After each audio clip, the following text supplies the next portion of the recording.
I always look at it like this, right? When you have a student who's helping a student that's just like them, it's kind of like helping their self when they were in elementary school in a way. Giving that younger generation the sense that I'm part of this community. I'm, my hearing loss, my technology is a part of me, and now it can be a part of my toys and a part of my life that I may not see in other places. Awesome, that's exactly how it works. So it's just like the hot glue. It's just not glue, we're just making hot plastic. So we're just printing hot plastic. That's it.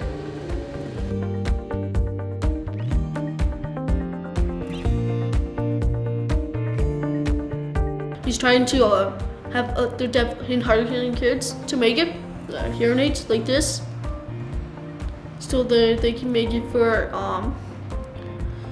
my old school, Miles, for the elementary kids. So when they play with their dollies, they can put the deaf hearing aids on it.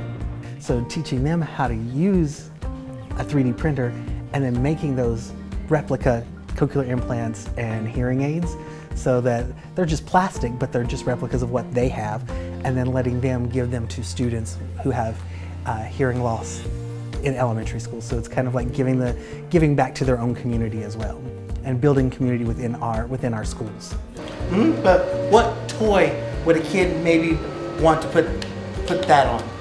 The mirror. But which a Barbie? So maybe this one can go on like a bear, right? A bear or like a monkey. Just like a stuffed toy, right?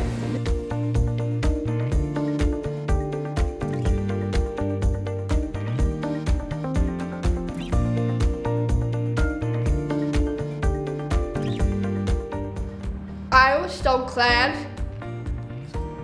to ask him to help me, and he will do anything when I need.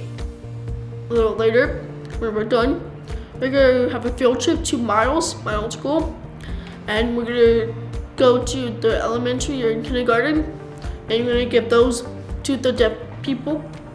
So when they have dolls, they can just give it to them, and they can put it on like this. It helps deaf kids to realize that they're not the only ones.